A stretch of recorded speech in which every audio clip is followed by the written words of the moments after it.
Good morning, students. We were discussing about environmental resources and the problems which we have to face regarding the political scenario of environmental products. Today, we will be discussing about two more important factors of this chapter. Now, what are they? Number one, we have already discussed that lots after 1962, the issue of environmental protection has been raised by many NGOs and all. And after 1992, after Earth Summit, there are lots so many NGOs and all who started working regarding this factor. So, what were India's stand on environmental issues? We will be discussing about this. Secondly, in this video, we will be discussing about indigenous people, how UN helped in defining the rights of indigenous people, what are they, all the things we will be discussing today. Let us start with the discussion of India's stand on environmental issues. India has a very positive stand on environmental issues and plays a dominating role among the Asian countries. जितनी भी Asia की countries हैं उनमें अगर हम बात करें तो सबसे इम्पोर्टेंट रोल जो है वो इंडिया ने प्ले किया एनवायरनमेंट को बचाने के लिए. If we begin with India has signed and ratified 1997 Kyoto Protocol in August 2002, which follows the principle of common but differentiate responsibilities. India is of the view that the major responsibility of cutting emission of greenhouse gases this emission of greenhouse gases, this problem is because of developed countries. तो developed countries को ही ज़्यादा इसकी responsibility लेनी चाहिए. जब ये correction कर दिया गया तब इंडिया ने क्योटो प्रोटोकॉल को साइन किया. Actually, India's international negotiating position relies heavily on the principle of historical responsibilities which are enshrined in UNFCCC.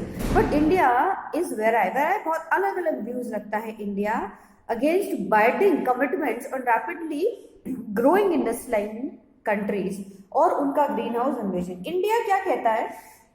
According to India, the countries which are wholly solely responsible for the greenhouse emission, carbon dioxide, methane, इन सब gases को निकालने के लिए actually India responsible नहीं है, ये developed countries responsible हैं. तो हाँ, लेकिन India always stand with this thing that green house emission must be control, हमेशा कंट्रोल में रहना चाहिए. India always feel that UNFCCC is doing something very productive in the field of restricting countries from carbon dioxide.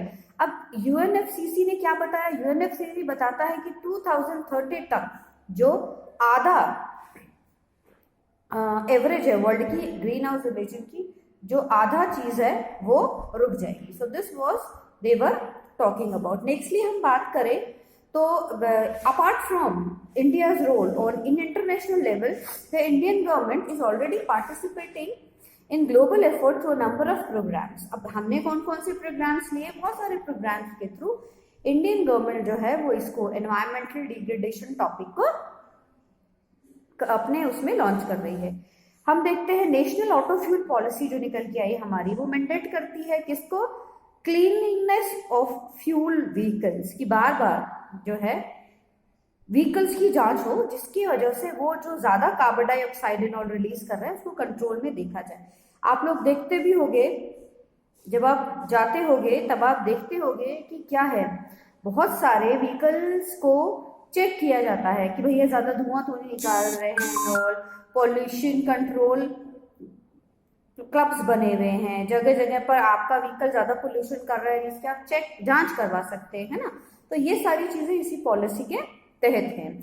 Secondly हम देखते हैं national auto fuel, ये तो हमारी नेशनल ऑटो फ्यूल पॉलिसी होगी. नेक्स्टली हम देखते हैं इलेक्ट्रिसिटी एक्ट आया हमारा 2003 में. What this act says? This act believe to use renewable source of energy. खाली जो पेट्रोलियम प्रोडक्ट्स फ्यूल्स इन पे डिपेंड ना रहे हम, वो एनर्जी जो हमें आसानी से मिल पाए या रिन्यू हो पाए उन पर जोर दिया गया। इसी के तहत हम देखते हो कि जो बायोगैस प्लांट्स एंड ऑल आए वो इसी के तहत आए थे। क्योंकि अच्छा, दूसरी बात हम देखते हैं हमारे यहाँ पर सोलर एनर्जी का जो इस्तेमाल है वो बहुत ज्यादा बढ़ गया है इसके बाद, वो इसीलिए बढ़ा है because sun is unlimited source of energy. वो अनलिमिटेड सोर्स ऑफ एनर्जी, कितना भी आप इस्तेमाल कर सकते हो, don't have to pay cost. Secondly that is not harmful to recent. अच्छा, इसके बाद हम देखते हैं recent trend of importing natural gas and encouraging the adoption of clean coal technologies. It also shows that India has been making real effects in reducing the environmental pollution things. Nextly हम देखते हैं कि Indian government is also keen to launch a national mission on biodiesel. अब इससे क्या होगा? In this way we see that India is presenting renewable source of energy in the world. Not only this, खाली इतना सभी नहीं, हम देखते हैं सार्क, ASEAN इन जैसी जगह पर भी जाकर इंडिया ने एनवायरमेंटल प्रोटेक्शन जो पॉलिसीज हैं इनको जो है वो बहुत ज्यादा बढ़ाया है।